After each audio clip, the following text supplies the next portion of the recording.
Chers amis, bonjour, c'est Chaim Goel qui vous parle.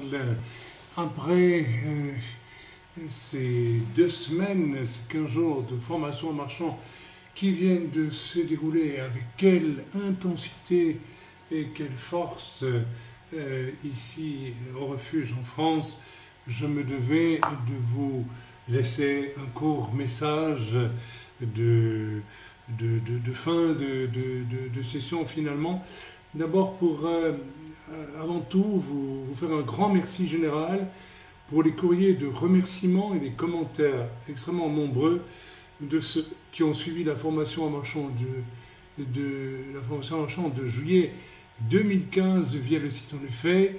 Je suis vraiment, heureusement, joyeusement surpris du nombre de personnes qui nous ont écrit pendant ces 15 jours pour nous remercier, pour nous féliciter même, et c'est toujours agréable à entendre, n'est-ce pas, d'avoir diffusé en même temps que se déroulait la formation, jour après jour, les enregistrements de celle-ci, du moins pour la partie enseignement, car bien entendu la partie, je dirais, privée de cette formation, autour de laquelle se déroulaient les temps de prière, les temps d'intervention sur le plan des plans plus personnels, puisqu'il le fallait. Cela fait partie de la formation en marchant, ainsi que les choses reçues dans la prière, les uns pour les autres, et les actions manifestées au travers des dons de l'esprit, et n'ont pas été enregistrées, bien sûr, et diffusées sur notre site. La note générale de cette formation en marchant, dont je me suis demandé si elle ne serait pas la dernière au vu de la gravité des événements qui nous attendent bientôt, eh bien la note générale a été enthousiaste, extrêmement enthousiaste et grave, empreinte au fond d'un grand sérieux. Vous êtes si nombreux à nous dire inlassablement la même chose, à savoir que concernant les dons et les ministères, vous ignoriez tout cela. Combien je suis heureux qu'au-delà des 10 candidats présents au refuge pour ce temps de discipulat intense et profond, nombreux sont ceux qui ont bénéficié via le site de tous ces enseignements précieux, non seulement sur les dons, sur les ministères, clairement définis et commentés, mais aussi sur la structure biblique de l'Église et le fonctionnement biblique des ministères, en commençant par celui d'apôtre et en élargissant celui de prophète, d'évangéliste, de pasteur et de docteur, dont je fais pour ma part 2 ministères distincts, contrairement à beaucoup d'autres personnes qui en font un seul et même ministère. Un grand merci aussi pour votre patience, car je suis hélas obligé de rester encore un peu silencieux pour quelques jours de repos après ces 15 jours si intenses. Le fait est que pour diverses raisons, les combats spirituels ont vraiment été intenses. En surface relationnelle parfois, du fait des caractères qui ont dû être mis en lumière chez plusieurs et qui ont été mis en lumière de façon favorable et dans un grand esprit d'humilité, avec des résiliences extrêmement positives. Mais aussi des combats spirituels assez souterrains parfois, ou du fait notamment d'une candidature que nous avons dû en dernière minute ne plus accepter, du fait de malversations avérées, et dont plusieurs furent témoins, ce qui entraînait de la part de ces personnes, n'est-ce pas, comportement de grande malédiction dans les propos. Nous l'avons ressenti, et je l'ai ressenti particulièrement. Mais laissons cela de côté. Un des aspects de ces combats était la mise en lumière, disais-je, inévitable chez les participants, de zones d'ombre caractérielles jamais traitées la plupart du temps jusqu'à ce jour. Cela fait partie du travail de soin, je dirais pastoral, à apporter aux disciples, selon une formule qui est être et faire en unité. Très souvent, l'être et le faire sont complètement séparés, conçus comme des choses qui ne sont pas abordées de la même manière et en même temps dans le discipulat chrétien. Et c'est une profonde erreur. Dès lors, si le but de l'information, au-delà des enseignements fondamentaux sur les ministères, les dons, le fonctionnement de l'Église, l'établissement sur le fondement apostolique des assemblées, etc. Donc, si, au-delà de ces enseignements fondamentaux, le but de la formation est de conduire chacun dans une découverte de son appel véritable, nous sommes donc dans le domaine du faire. La chose n'est pas possible sans une visitation d'en haut, divine, dans le domaine de l'être. Le caractère, en ses aspects non gérés, pour parler pudiquement.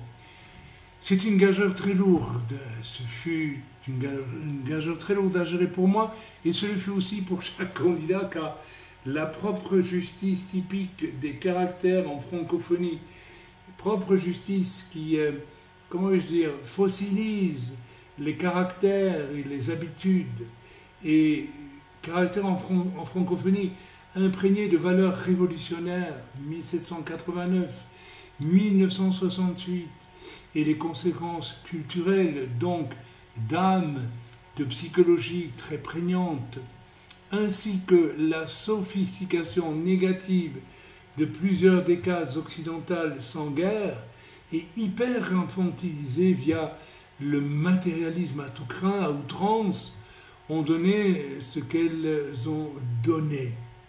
C'est-à-dire une génération complexe, non pas d'une façon riche, mais d'une façon plutôt appauvrissante et appauvrie, et extrêmement difficile à gérer quelquefois.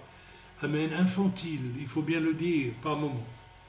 Alors nous sommes tous concernés par cet infantilisme issu de l'après-guerre matérialiste et des révolutions telles que celle de mai 68. Fort heureusement, il faut le souligner, l'allure générale de comportement de tous pendant cette formation, hors temps de formation, donc dans le vécu, les repas, les moments de partage, les soirées, etc., eh bien, cette allure générale de comportement était vraiment propre à créer une atmosphère d'amour et de service formidable. Je dois le souligner ici, et c'est tout à l'avantage des 10 participants à cette formation. Une atmosphère vraie et claire. Bref, les candidats en voulaient, comme on dit. Et là est sans doute le moteur essentiel après le fait que Dieu veut et Dieu fait. Amen. Donc voilà, un miracle qui atteste la valeur et la nécessité de cette formation en marchant est tout simplement que certaines interpellations ont nécessité le choix, quelquefois, de la confrontation entière et forte avec les racines caractérielles parfois révélées assez invraisemblables et non comprises ni maîtrisées depuis toujours par l'un ou l'autre candidat.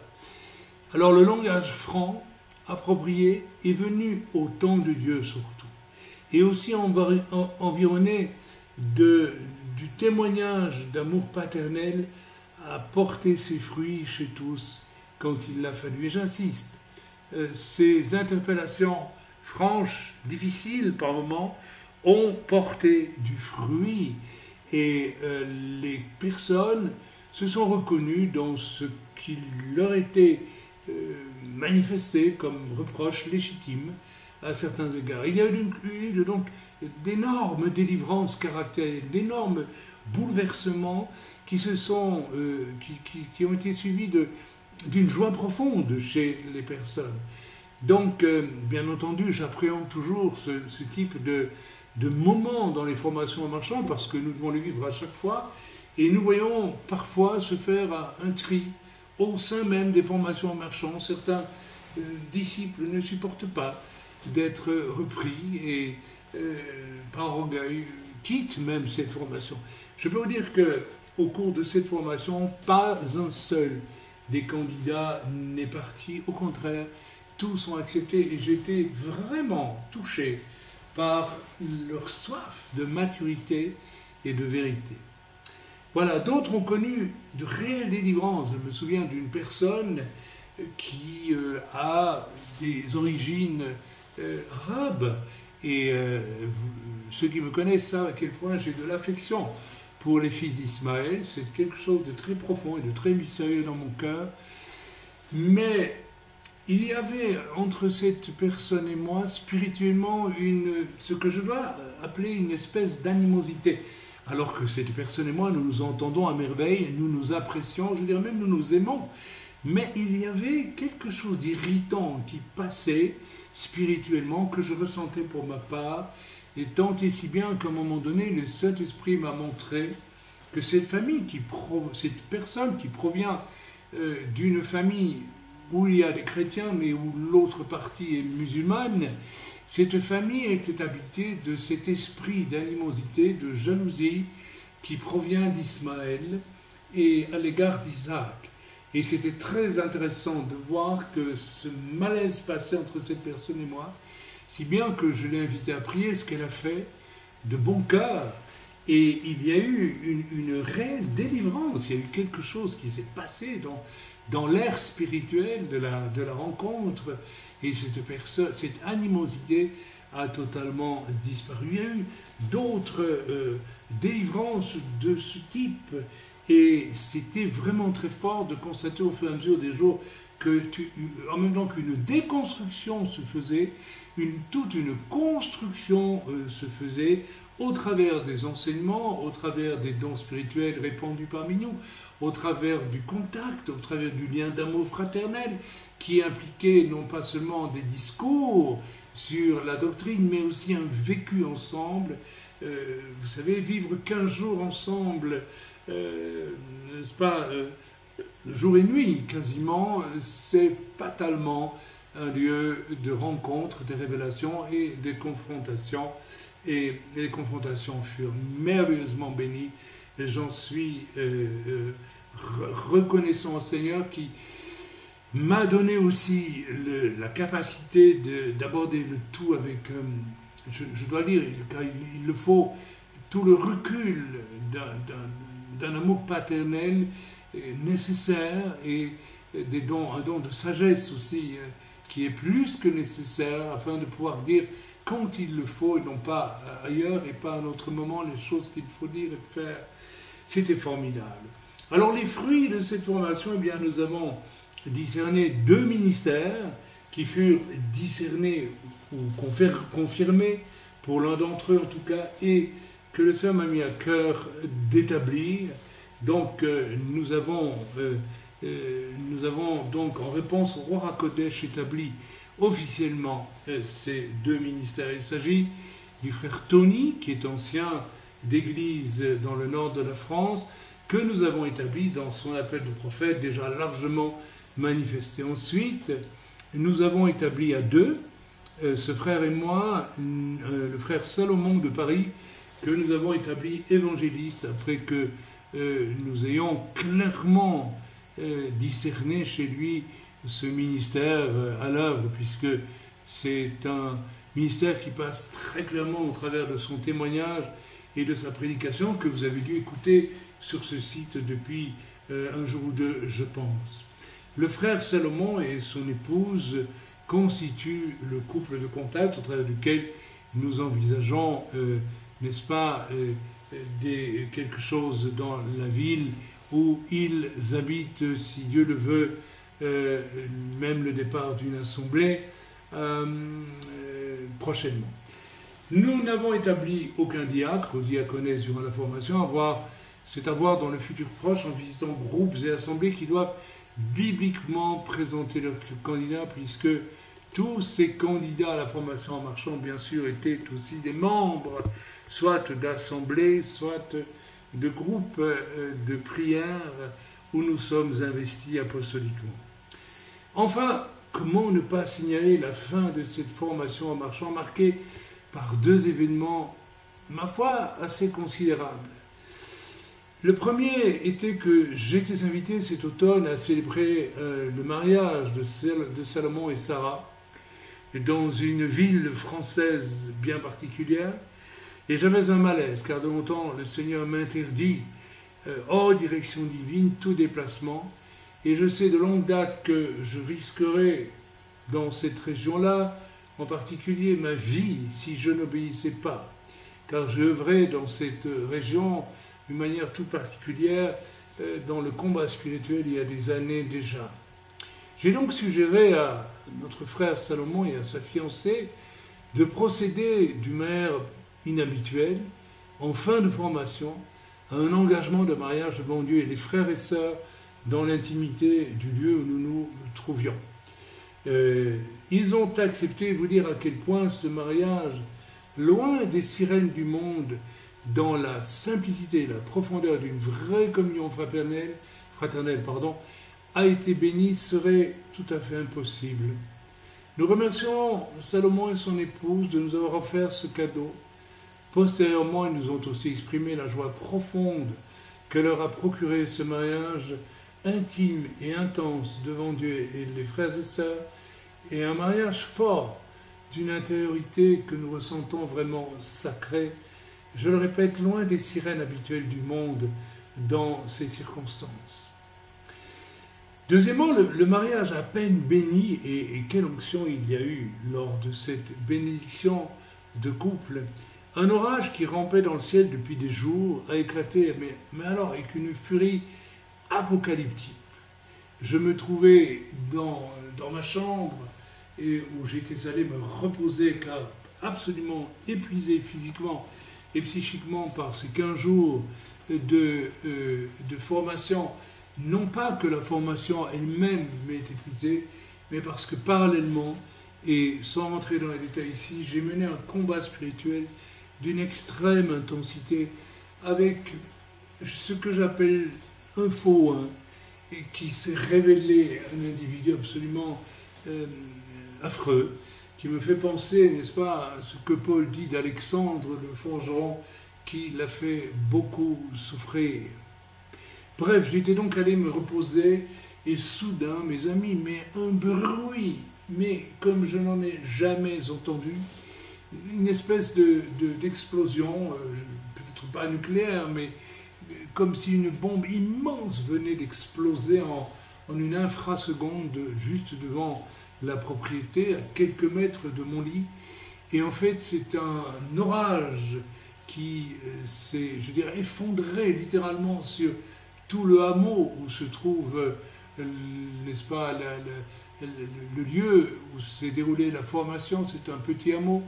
Et la foudre est tombée entre deux des frères qui se trouvaient dans la prairie après que nous ayons pris quelques photos suite à ce mariage. Et la foudre est tombée entre deux frères juste devant celui avec un fracas, mes amis, absolument inouï. Je n'ai jamais entendu un vacarme tel que celui-là. Alors, donc, dans tout le village, ainsi que dans les villages alentours, ordinateurs, imprimantes, téléphones ont été tous grillés et les TV explosés. Et de mémoire de vieux paysans, ici, jamais quelque chose d'aussi violent, d'aussi puissant n'avait été vu. Alors que penser? Nous étions interloqués car cela venait juste au terme de notre formation et nous ressentions fatalement quelque chose de surnaturel, quelque chose de particulier, donc un possible, probable discours du Seigneur. Mais je n'ai pas voulu creuser à ce moment-là car la fatigue était grande, les candidats à la formation allaient peu à peu se prendre la route le lendemain et donc voire le soir même si j'ai bon souvenir, et donc nous avons laissé les choses ainsi. Mais voilà, nous étions interloqués, mais je peux vous dire que dans les 2 jours qui ont suivi, j'ai reçu la réponse. Concernant la formation, il y a eu des temps de prière inspirés aussi prophétiquement et confirmant que des jugements de Dieu venaient prochainement sur la terre. Alors évidemment, cette foudre qui s'est abattue en plusieurs endroits autour de nous, avec un bruit d'Apocalypse, comme jamais je n'en ai entendu. Et combien j'ai entendu d'orages dans ces régions depuis des années. Mais un orage comme celui-là, non, il y avait autre chose. Ce n'est que 2 jours après que, en priant, j'ai reçu la réponse. Et le Seigneur m'a dit, de sa voix calme et profonde, ce qui est arrivé, ce sont des prémices. Est-ce que tu me demandes des prémices de jugements bien plus violents qui viennent sur la terre et sur cette région en particulier, là où mon message de repentance n'a pas été accepté ces dernières années. Et le Seigneur m'a posé une question étrange. Et je sais que ça peut paraître énorme ce que je veux dire, mais le Seigneur m'a dit, est-ce que tu veux, s'il te plaît, prier pour que je fasse descendre maintenant les plus grands jugements? Alors, frères et sœurs, j'étais interloqué, mais je ressentais que cela venait de l'Esprit, et j'ai donc prié après avoir sondé les choses. J'ai dit, oui, Seigneur, fais-le. En fait, j'ai compris que le Seigneur voulait agir de toute façon, mais qu'il voulait me prévenir, et que ce qui vient prochainement, que ce soit sur cette région qui a refusé le Seigneur, alors que cette région a été évangélisée pendant 20 ans maintenant, et que quelques-uns y ont accepté le salut en Yeshua Mashiach, et la plupart l'ont refusé. Et le Seigneur voulait me prévenir, et je crois, voulait que je prévienne encore une fois autour de moi, que les jugements qui vont s'abattre seront tellement soudains, seront d'une telle violence, que vraiment je songe à ce passage sans dire que c'est celui-là qui va survenir, mais où il est dit dans l'Apocalypse que les hommes de terreur se cacheront dans des grottes pour éviter ce qui va venir de la part du Seigneur. Voici donc un message reçu du Seigneur et qui est transmis à tous. Frères et sœurs, je clôture là mon court message audio sur la formation en marchant. Je vous demande de bénir et de prier les candidats qui sont tous passés, n'est-ce pas, par quelque chose de très fort au cours de cette formation. Et tous m'ont affirmé avoir vécu quelque chose, un temps très fort pour eux et salutaire à tant de niveaux.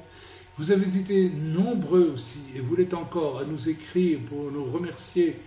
Eh bien, remerciez le Seigneur. Remerciez le Seigneur pour ses enseignements, car d'une manière générale, ce que vous dites, nous dites, c'est que vous ignoriez ces choses, et j'en suis étonné, car dons et ministères et structures bibliques se lisent à livre ouvert, normalement dans la Bible, dans le livre des Actes, dans les lettres.